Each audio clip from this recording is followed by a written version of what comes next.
हाँ जी। तो हमारे नेक्स्ट हैं गोगा जी।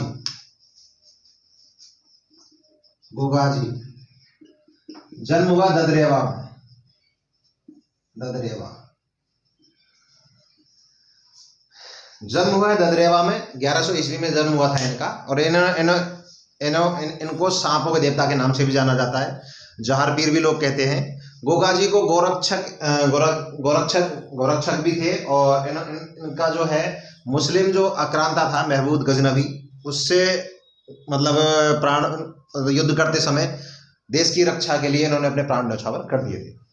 किसान लोग जब वर्षा से पहले जब खेतों को बोते हैं तो उससे पहले जो हल चलाता है, हल और हाली दोनों को ही राखी बांधते हैं, तो इसलिए उसको गोगा जी की राखी भी कहा जाता है।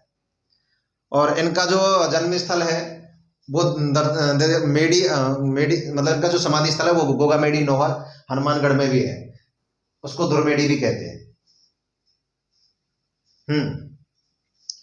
उसके अलावा आ जाते हैं अपना क्या नाम इनका, एक मंदिर और भी है इन गोगा मेडी में। एक साल में एक बार उनका मेला भी लगता है।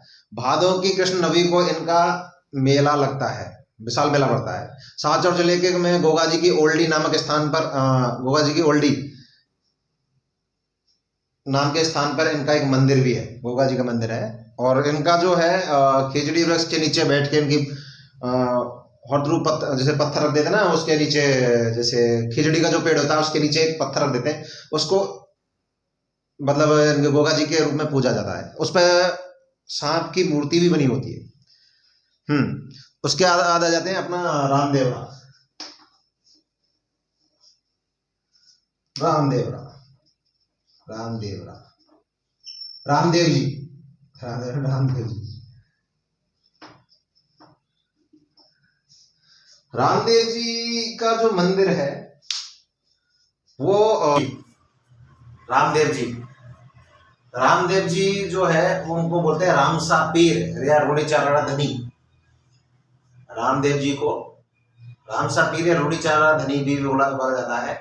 और रामदेव जी का जो प्रसिद्ध अपने जो रामदेव जी हैं ये प्रसिद्ध लोक देवता हैं। और इनका जो मेला है वो भादों की द्वितीया यानी देवज बोल दो, हमारे नॉर्मली बोलते हैं भाई भादों की देवज को इनका मेला लगता है। और इनका जो जन्म हुआ था वो 1405 में हुआ था, यानी विक्रम संवत की अगर मानते हैं तो भादों की द्वितीया 1462 विक्रम संवत इनका जन्म हुआ था। और जन्म हुआ था उंडा कश्मीर, यह है बाड़मेर में पड़ता है उंडा कश्मीर, वहां इनका जन्म हुआ था। और इसकी तहसील है शिव तहसील के बाड़मेर में हुआ था।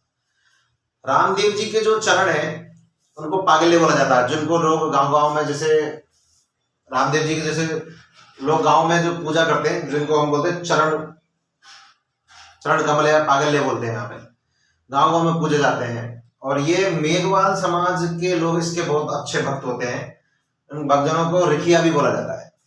जो मेघवाल समाज के जो लोग होते हैं, जो इनके भक्त होते हैं, उनको रिखिया भी बोला जाता है। और इनका रामदेव जी के मंदिर में जो ध्वजा लगी होती है वो 5 रंग की होती है।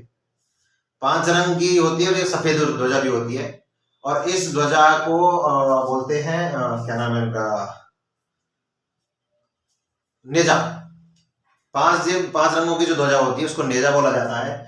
और जो रामदेव जी के जो जगह जगह जहां भी मंदिर है उनको बोला जाता है देवरा उनको बोलते हैं। और रामदेव जी के जो है भादों की द्वितीया से लेकर एकादशी तक का जो मेला लगता है वो लगता है। और इसके और भी मंदिर है, जैसे जोधपुर में भी है।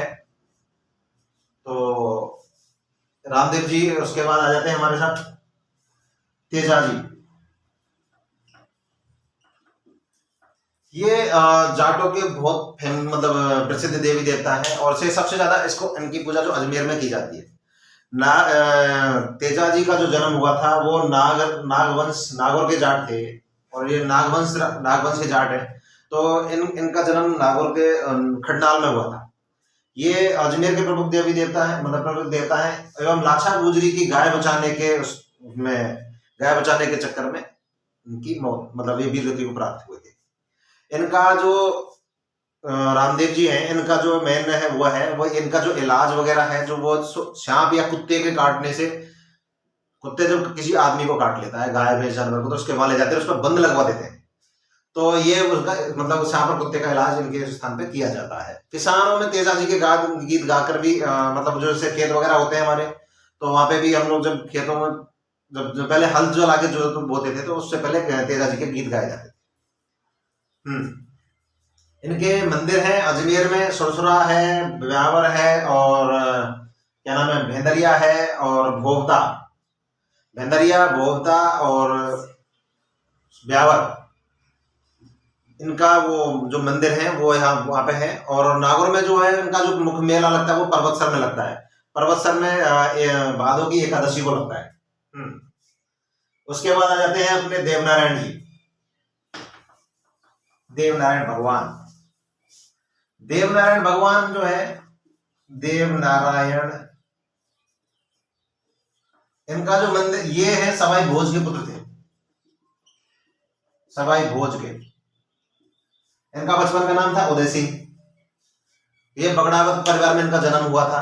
और इनके जो वो थे ना, इनके जो गीत वीत गाए जाते हैं वो गोठ बोलते हैं, जो हमारे यहाँ अक्सर गुजर लोग गाए जाते हैं, गुजर लोग जो गाते हैं वो गोठ गाते हैं, मतलब उनको। और इनका जो पूजा जो करता है उनका, उसको गुजर मतलब गुजर जो होता है, गुजर ही पूजा करता है, तो उसको भोपा बोला जाता है।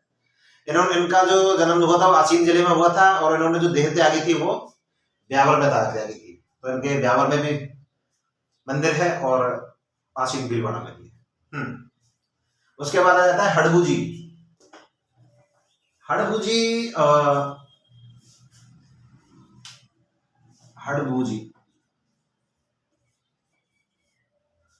हड़बू जी का क्या है, हड़बू जी भूडोल नागौर में, नागौर के जो राजा थे, मतलब भूडोल जो एक जगह है, पहले पुराने टाइम में उसको नागौर में आती है वो, नागौर में।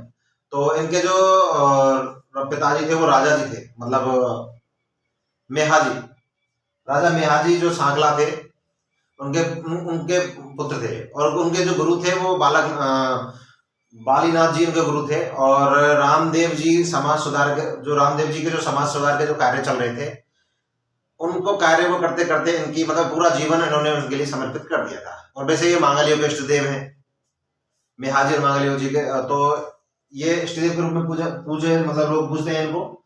तो इनका जो मुख्य जो मंदिर है और इनका जो जन्म है वो कोलूमंड, मतलब क्या नाम, इनका जो मंदिर है वो फलौदी में कोलूमंड करके जगह है, जोधपुर में आता है ये। तो वहां पे ये इनका जो मंदिर है, ये वहां पे मतलब वहां पर उनकी पूजा होती है। उनकी पूजा सांगला राजपूत करते हैं। उसके बाद आ जाता है हमारा मेहाजी। मेहाजी का क्या है कि मेहाजी जैसलमेर के राव जो गंग सिंह भाटी थे, उनसे युद्ध करते समय वीरगति को प्राप्त हुए थे। इनका जो मंदिर है वो बापड़ी जोधपुर में आता है, बापड़ी जोधपुर में इनका मंदिर है। और भादो की कृष्ण जन्माष्टमी को, जो जिस दिन कृष्ण जन्माष्टमी मनाई जाती है, उस दिन इनका जो मेला लगता है उसको मांगलिय राजपूत होते हैं वो, क्या नाम है, मेहाजी अष्टमी के नाम से पुकारते हैं, बोला जाता है। उसके बाद आ जाते हैं हमारे कल्लाजी।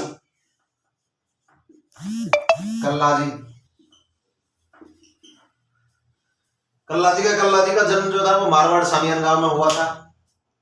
ये प्रसिद्ध योगी भैरवनाथ जी के भगत थे, इनके गुरु थे। चित्तौड़ में तीसरा जो साका हुआ था अकबर के टाइम में, तो उन्होंने उस टाइम उनसे युद्ध किया था और उनसे उस युद्ध में वीरगति को प्राप्त हुए थे। इनके युद्ध भूमि में बताया जाता है कि ये मतलब 4 भुजाओं वाले विष्णु भगवान के रूप में प्रकट हुए थे, मतलब उनको उसमें देवता के रूप में प्रकट हुए। और चित्तौड़गढ़ का जो किला है उसमें, जैसे चित्तौड़गढ़ का किला है, ये चित्तौड़गढ़ का किला है, तो जैसे ही नीचे से चढ़ते हैं ना, तो इस तरह से इस तरह से चढ़ के आते हैं। तो यहाँ पे एक पोल है, यहाँ पे दूसरा पोल है, यहाँ पे तीसरा पोल है, फिर चौथा पोल है, फिर 5वां पोल है, 6वां पोल और 7वां पोल होता है। तो एक पोल है, अब जो है भैरव पोल है, उसका नाम है भैरव पोल। पे इसकी छतरी बनी हुई है, कल्लाजी हैं, इनकी भैरव पोल पे छतरी बनी हुई है। और इनका रानोला नामक एक जगह है जहाँ पे इनका स्थान है। वहां पे भूत प्रेत की बाधा को दूर करने के लिए जो भूत प्रेत होता है उनकी बाधा को दूर करने के लिए इनका स्थान इलाज किया जाता है। वहाँ पे पशुओं का भी, रोगियों का भी, आदमी को सबका इलाज किया जाता है।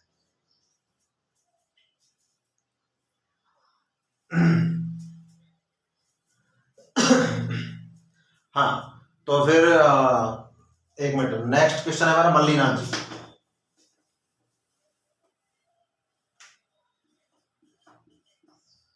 मल्लीनाथ जी, मल्लीनाथ जी का जन्म हुआ था 1358 ईस्वी में। ये मारवाड़ के सबसे भविष्य द्रष्टा थे, जो मतलब भविष्य दे सकते थे और चमत्कारी भी थे, यानी कई चमत्कार भी इन्होंने किए हैं। भविष्य को देखते पहले, भविष्य पूरा पहले ही अनुमान पहले बता देते कि भाई ये होने वाला है। जन्म हुआ था तिलवाड़ा बाड़मेर में, और प्रसिद्ध मंदिर जहाँ इनका जो प्रसिद्ध मंदिर है वो तिलवाड़ा बाड़मेर में है। और इनको चैत्र कृष्ण एकादशी, चैत की जो 11 होती है कृष्ण पक्ष की, उस दिन इनका जो मेला है 15 दिन का मेला, पशु मेला लगता है मल्लीनाथ जी का। इसके बाद आते हैं तल्लीनाथ जी। तल्लीनाथ जी,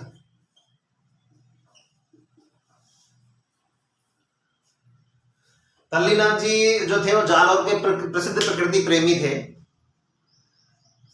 प्रसिद्ध प्रकृति प्रेमी और लोक देवता थे। जालौर के पचोट गांव के नामक मतलब उनके गांव के नामक मतलब पचोट नाम के एक गांव में मतलब इनका मंदिर है, और वो भी पंचमुखी पहाड़ी के ऊपर है। इनकी जो मूर्ति है वो पंचमुखी पहाड़ी के ऊपर गई। और इनको ये क्या नाम है, ये एक प्रकृति प्रेमी थे। इनके बाद आते हैं फिर हमारे देव बाबा। देव बाबा ये जहाज करके एक जगह है, केवल नाम जहाज है केवल का। ये भरतपुर के बैर तहसील के गांव जहाज में है, इनका मंदिर है। बहुत ही प्यारा मंदिर है। इनके पास में एक झरना भी बहता है, उसका नाम है सीता कुंड। अच्छा झरना है, भरतपुर का फेमस झरना भी है। तो नंगला जहाज में इनके जो मंदिर है उसमें उसकी जो पूजा करते हैं, जितने भी करते हैं गुर्जर लोग करते हैं। गुर्जर लोग गाते हैं वो गोठ ही गाते हैं। उनका जो गाने का जो गीत जो होता है, भक्ति गीत जो होता है देव बाबा का, उसको गोठ बोला जाता है। और जो पूजा करने वाले जो गुर्जर होते हैं उनको भोपा बोलते हैं। और इनका जो क्या नाम है, यहाँ पे हर साल में 2 बार, भादव की शुक्ल पंचमी और चैत की भी शुक्ल पंचमी को मतलब इनका मेला साल में 2 बार लगता है। इसमें जितने भी जैसे पशु वगैरह, जैसे हमारे गाय भैंस वगैरह कोई भी बछड़ा डालता है तो उसके सबसे पहले जो दूध होता है उसकी जाके खीर बना के देव बाबा को ही चढ़ाई जाती है। मतलब उनका एक पशु चिकित्सा का बहुत अच्छा ज्ञान था इनको, तो इसलिए इनका जो फेमस वो मेन चीज है वो पशुओं के रूप में भी पूजा जाता है। हाँ, उसके बाद आ जाता है मामादेव।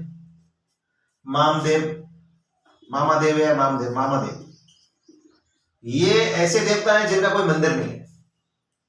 राजस्थान में ये एक ऐसे देवता है मतलब जिनका कोई मंदिर नहीं है। इनका ये विशिष्ट मतलब ये मान लो एक तरह से एक लकड़ी होती है, उसको प्रतिष्ठित करके गांव के बाहर एक तोरण द्वार पे या तोरण बना के उसको पूज के वहां पे लगाया जाता है। तो इनका कोई मंदिर नहीं होता। विशिष्ट मतलब एक लकड़ी होती है, उसको पूजा करते हैं, पूजा करने के बाद उसका तोरण भी बनाया जाता है। तो ये गांव के बाहर होता है इनका वो स्थान होता है। उनका कोई मंदिर नहीं होता, ना ही कोई पत्थर वगैरह का कोई मंदिर नहीं होता। इनके बाद आते हैं डूंगर जी।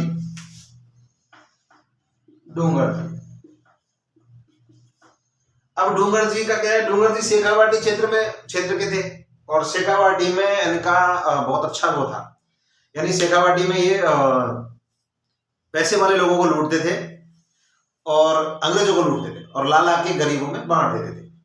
तो लोग इसकी वजह से इनके क्या कि बहुत साहस और वीरता का बहुत चर्चा हुआ, तो जयपुर में भी इनके बहुत पूजे गए। तो इसी के साथ आज के हमारे देवी देवताओं का टॉपिक यही हो जाता है पूरा। अब हम कल फिर देवियों के बारे में दोबारा से आपको अच्छे तरीके से पूरा क्रम वाइज बताया जाएगा। Thank you.